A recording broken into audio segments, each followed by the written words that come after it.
اللہ تعالیٰ کئی بار لے جائے، 1000 بار لے جائے، لیکن یاد رکھنا سواریاں ذوق شوق کی ہوں تو پھر یہ سفر مزیدار ہوتا ہے، ورنہ میں بڑے ادب سے عرض کروں گا، بڑے ادب سے بڑے احترام سے حضور کی بارگاہ کے جتنے زائرین ہوتے ہیں، بڑی خوبصورت بات کی تھی حاجی انیف صاحب نے کہ زائر کوئے جنا آہستہ چل، دیکھ آیا ہے کہاں، جگہ کا پتہ ہے تو کہاں کھڑا ہے، دیکھ آیا ہے کہاں آہستہ چل، حاضری میں ہے ملک 70,000، وہ قدسیوں کے درمیان آہستہ چل، قدسیوں کے درمیان تھوڑا آہستہ چل۔ صرف ایک بات بڑے ادب سے گزارش کروں گا، 70,000 فرشتے تو وہاں موجود ہیں، کرام کاتبین ویسے ہمارے ساتھ،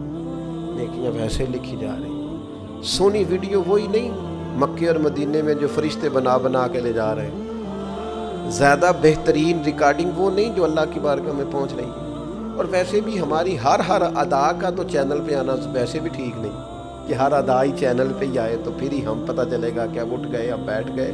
مخصوص پیغام کے لیے تو یہ چیز ہوتی ہے، یہ ہر ادا کے لیے تھوڑا سا صرف جس چیز کو کنٹرول کرنے کی ضرورت ہے وہ یہ معاملہ ہے کہ تصویروں کا ویڈیو کا۔ اور پھر ایک دوست نے مجھے ایک دفعہ وہاں سے فون کیا اور اس نے کہا میں گنبد پہ کھڑا ہوں، فون میرا آن ہے، آپ سلام کر لیں، تو میں نے ان سے بڑے ادب سے عرض کی، میں نے کہا بند کر دے، رسول پاک کسی فون کے محتاج نہیں۔ میں نے اسے کہا یار ہمارے امام کا تو عقیدہ یہ ہے، وہ قسم اٹھا کے کہتے ہیں واللہ وہ سن لیں گے اور فریاد کو پہنچیں گے ہم، بس اتنا تو ہو کہ کوئی فریاد کرے دل سے۔ تو اس لیے ان چیزوں کے حضور محتاج نہیں ہے، وہ تو ہر وقت غلاموں کا